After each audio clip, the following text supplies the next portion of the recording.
বিশ্বকাপে কে গ্রুপে চ্যাম্পিয়ন হওয়ার লড়াইয়ে মুখোমুখি হচ্ছে কলম্বিয়া ও পর্তুগাল। ড্র হলেই শীর্ষে থাকবে কলম্বিয়া, আর পর্তুগালের সামনে সমীকরণ একটাই, জয়। একই সময় বিদায়ী ম্যাচে মুখোমুখি হবে ডিআর কঙ্গো ও উজবেকিস্তান, যেখানে দুই দলই চাইবে অন্তত একটি জয় দিয়ে বিশ্বকাপ শেষ করতে। ম্যাচ দুটি শুরু হবে রবিবার বাংলাদেশ সময় ভোর 5:30টায়। মিয়ামির স্টেডিয়ামে কে গ্রুপের হাই ভোল্টেজ ম্যাচে মুখোমুখি হবে কলম্বিয়া ও পর্তুগাল।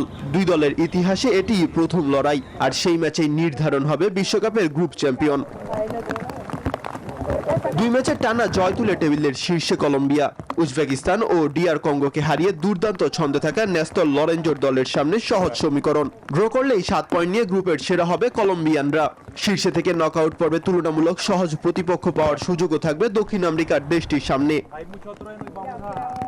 অন্যদিকে পর্তুগালের সামনে সমীকরণ একটাই, জিততেই হবে। প্রথম ম্যাচে ডিআর কঙ্গোর সাথে ড্রয়ের পর উজবেকিস্তানকে 5-0 গোলে উড়িয়ে দিয়ে আত্মবিশ্বাসী রবার্তো মার্টিনেজের শিষ্যরা। সেই ম্যাচে জোড়া গোল করেন ক্রিস্টিয়ানো রোনালদো। তবে গ্রুপ চ্যাম্পিয়ন হতে হলে কলম্বোকে হারানোর বিকল্প নেই CR7 এর সামনে। যুক্তরাষ্ট্রের 1 নম্বর জিম চেইন গোল্ড জিম এখন আবারও বাংলাদেশে।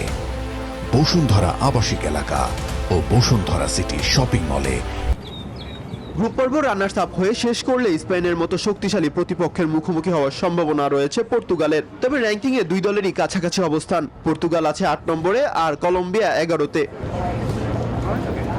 এদিকে আরেক ম্যাচে বিশ্বকাপে ছন্দ হারানো দুই দল ডিআর কঙ্গো ও উজবেকিস্তান মুখোমুখি হবে।